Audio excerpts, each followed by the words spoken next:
तो मेरे प्यारे बच्चों, हम यहाँ पर जेई एडवांस 2022 का पेपर 2 सॉल्व कर रहे हैं और यहाँ पर हम देख रहे हैं question number 13।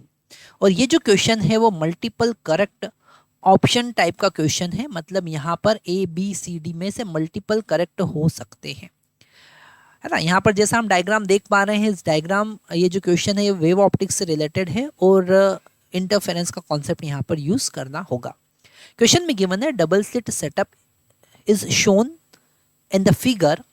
One of the slit is in medium 2 of refractive index eta 2 and other slit is in at the interface of this medium with another medium 1 of refractive index eta 1 which is not equal to eta 2. The line joining the slit is perpendicular to the interface and the distance between the slits is d. जैसा diagram में हमको दिख रहा है वही बात ये बता रहा है। The slit width are much smaller than d. Okay, ये भी जनरली इंटरफेरेंस डबल स्लिट के एक्सपेरिमेंट में हम कंसिडर करते ही हैं। A monochromatic parallel beam of light is incident on the slit from medium 1. Okay, a detector is placed in medium 2 at a large distance, okay, from the slits, and the angle theta from the line joining them, okay, so that the theta is equal to the angle of refraction of beam. Okay, ये theta किसके बराबर है? Angle of refraction के बराबर है, are के बराबर है। Okay, consider the two approximate parallel raise from the slits receive by the detector. तो यहाँ पर कौन से ऑप्शन करेक्ट है वो हमको बताना पड़ेगा। पहला ऑप्शन अगर हम देखते हैं तो उन्होंने कहा है कि the phase difference between two rays is independent to D. Okay, second option में कह रहे हैं कि two rays interference constructively at the detector. Third option में कहते हैं कि phase difference between two rays independent of eta 1 but depends on eta 1 and independent to eta 2। The phase difference between two rays vanish only for the certain value of theta and the angle of incident of beam with theta being corresponding to the angle of refraction. Okay, तो इस question को समझने के लिए हम यहाँ पर इस पूरे सिस्टम को रीड्रॉ करते हैं और हमने यहाँ पर रीड्रॉ किया है। अब यहाँ पर ये जो दो पैरेलल रेज हम यहाँ पर कंसिडर कर रहे हैं, ये दो पैरेलल रेज हम कंसिडर कर रहे हैं जो आगे जाके इंटरफेयर करेगी, और यहाँ पर इस परपेंडिकुलर नॉर्मल के साथ में angle of incident I consider किया है, और ये जो डिटेक्टर का एंगल है वो है थीटा, जैसा डायग्राम में हमको दिख रहा है, यहाँ पर दिख रहा है ना डायग्राम में, और यही एंगल ऑफ रिफ्रैक्शन यहाँ का थीटा भी है। मतलब इस पेयर के लिए, क्योंकि ऊपर वाले का रिफ्रैक्टिव इंडेक्स ईटा 1 है और नीचे वाले का रिफ्रैक्टिव इंडेक्स ईटा 2 है, तो हम स्नेल्स लॉ लगा सकते हैं। मतलब eta 1 sine i is equal to eta 2 sine theta हम लिख सकते हैं। तो ये इक्वेशन हमको हो सकता है कि आगे यूज हो। ओके, तो यहाँ पर हमने ये सारे केसेस देख लिए। अब अगर सब इंटरफेरेंस की जब कभी हम बात करते हैं, जब कभी कोई क्वेश्चन इंटरफेरेंस से रिलेटेड आएगा तो वहाँ पर आपको सबसे पहले पाथ डिफरेंस कैलकुलेट करना होगा। ठीक है, कोई भी क्वेश्चन एडवांस लेवल पर इंटरफेरेंस पे आता है तो हमको पाथ डिफरेंस कैलकुलेट करना होता है। तो हम यहाँ इस पॉइंट ए और इस पॉइंट बी से स्टार्ट करते हैं। ठीक है, क्योंकि उसके आगे से स्टार्ट करने से कोई मतलब नहीं, ए और बी से हम स्टार्ट करेंगे। तो ए से ये सी पर गया, ओके, और सी से फिर यहाँ डी पर गया। ठीक है, उसके बाद में अगर हम बी से इस पॉइंट को ई कंसिडर कर लेते हैं। ठीक है, तो उसके बाद का पाथ डिफरेंस, मतलब अगर हम delta R path difference calculate करें तो वो होगा A C plus C D minus B ई।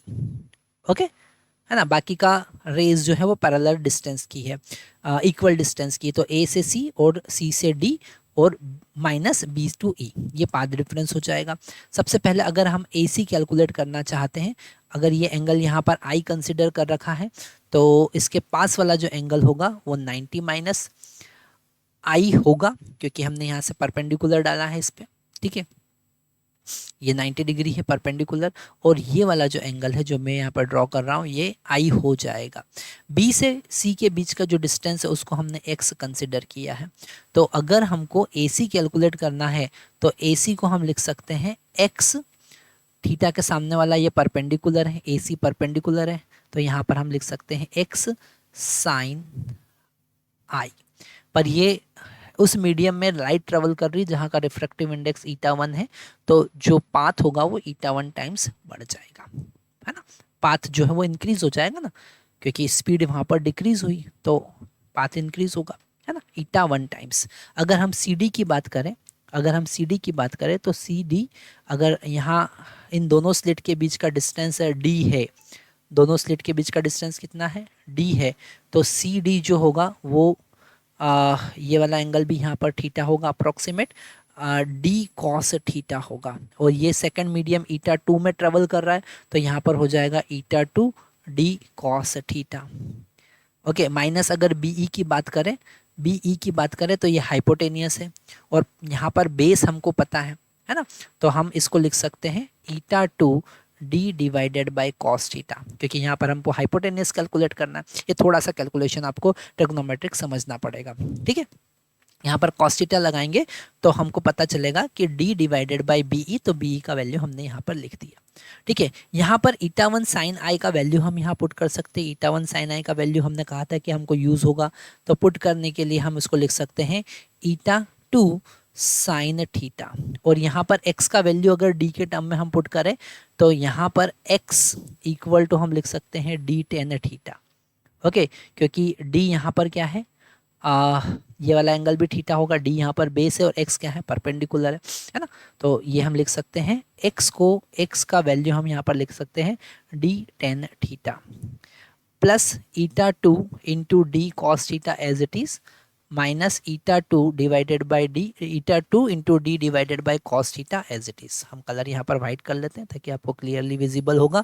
अगर डेल्टा आर का वैल्यू अब हम फाइंड करें तो ईटा 2 इंटू डी हम पूरे में से कॉमन लेते हैं, यहाँ पर टेन थीटा को sine theta by cos theta लिखेंगे तो ऊपर मिलेगा साइन स्क्वायर थीटा, क्योंकि एक साइन ऑलरेडी प्रेजेंट था, divided by cos theta plus ये ईटा 2 डी तो कॉमन आ गया, कॉस थीटा यहाँ पर मिलेगा माइनस ये कॉमन आ गया 1 डिवाइडेड बाय कॉस थीटा हमको मिलेगा। जब हम एलसीएम लेंगे तो हमको यहाँ पर मिलना है ईटा 2 इंटू डी, ये sine square theta as it is, यहाँ पर कॉस का मल्टीप्लाई करेंगे तो ये कॉस स्क्वायर थीटा हो जाएगा -1 डिवाइडेड बाय कॉस थीटा, और हमको पता है sign square theta plus cos square theta 1 होगा, तो ये कैंसिल होके पाथ डिफरेंस कितना आ जाएगा, 0 आ जाएगा, मतलब वहाँ पे कंस्ट्रक्टिव इंटरफेरेंस होगा। और ना तो ईटा 1 पे डिपेंड करेगा, ना ईटा 2 पे डिपेंड करेगा, ना डी पे डिपेंड करेगा, है ना। तो उसी के अकॉर्डिंग हमारे ऑप्शन यहाँ पर होंगे। अगर हम पहला वाला देखें कि फेज डिफरेंस, अगर पाथ डिफरेंस 0 है तो फेज डिफरेंस भी 0 होगा, है ना। तो phase difference between 2 rays independent to D, बिल्कुल सही बात है ना, डी पे डिपेंड नहीं करेगा क्योंकि 0 आ रहा है। अगर हम बी की बात करें, 2 rays interfere constructively at the detector, बिल्कुल सही बात है, ठीक है। और बाकी दोनों गलत है क्योंकि वो डिपेंड कर रहे हैं किसी न किसी चीज़ पे, या तो ईटा 2 पर डिपेंड कर रहे हैं, या ईटा 1 पे डिपेंड कर रहे हैं, या डी पे डिपेंड कर रहे हैं, तो ये दोनों ऑप्शन यहाँ पर गलत होंगे, ए और सी ऑप्शन ही करेक्ट होंगे, है ना। तो आप देख सकते हैं कि अगर आपने छोटा सा कॉन्सेप्ट यहाँ पर लगाया तो आप एडवांस के न्यूमेरिकल बहुत अच्छे से सॉल्व कर सकते हैं।